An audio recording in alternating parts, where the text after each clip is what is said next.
Kumusta po kayo? Bago po ang lahat, first things first.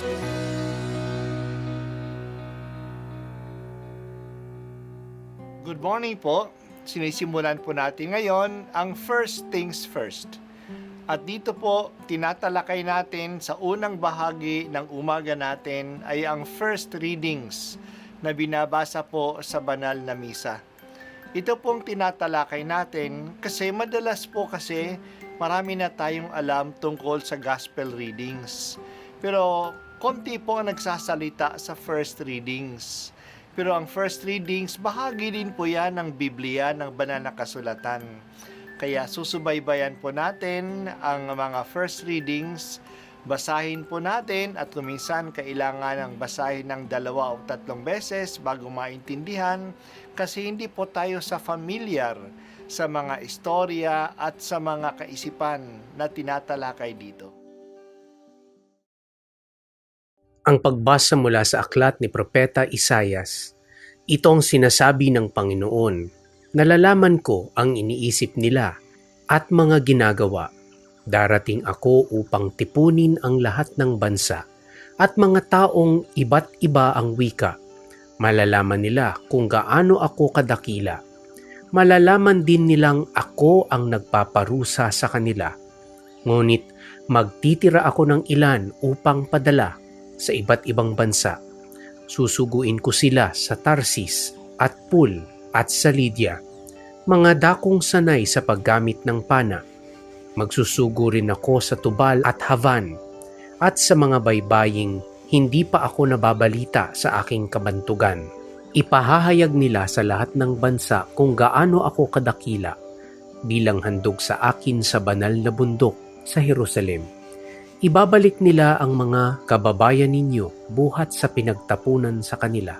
Sila'y darating na sakay ng mga kabayo, asno, kamelyo, karwahe at kariton, tulad ng pagdadala ng mga handog na butil sa templo.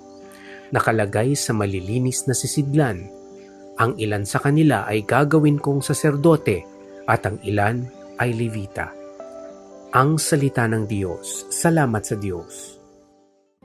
Alam ng Diyos ang kanyang ginagawa.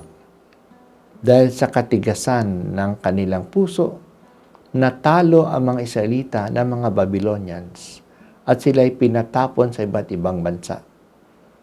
Dahil sa pagtapon doon, nakilala ang Panginoong Yahweh sa mga lugar na iyon. Pagkaraan ng 70 taon, natalo ng mga Persians ang mga Babylonians. Pinayagan ng mga Persians na bumalik sa kanilang bansa ang mga pinatapon ng mga Babylonians. Dahil dito nakauwi ang mga Hudyo mula sa maraming bansa na pinagtapunan sa kanila. Kaya bumalik sila mula sa Tarsis, sa Pul, sa Lydia, sa Tubal at sa Lavan. Dumating sila sakay-sakay ng iba't ibang means of transportation. Kabayo, asno, kamelyo, karwahe, kariton, at nagdala sila ng iba't ibang mga handog sa templo ng Jerusalem. Naging international ang lungsod. May mga dayuhan pang pupunta at mag-aalay sa templo. Magiging bukas na ang mga Hudyo sa ibang lahi, pati sa kanilang pagsamba. Ang iba ay gagawing mga saserdote, ibang mga dayuhan, at Levita na maglilingkod sa Jerusalem. Masakit ang karanasan na ipatapon sila sa ibang mga bansa.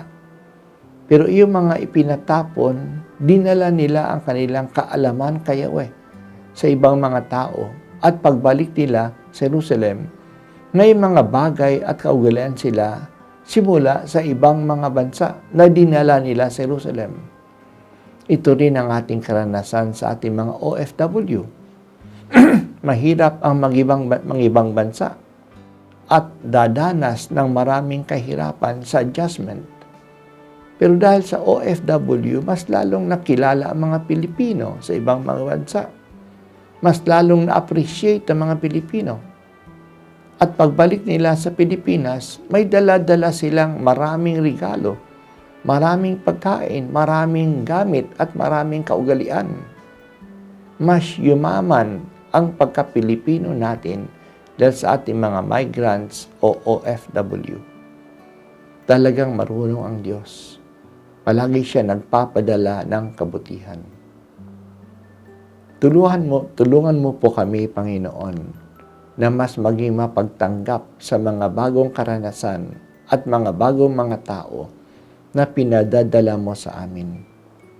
Lumuluwag ang aming pag-unawa sa aming pagkatao dahil sa ibang mga tao na nakakatagpo namin.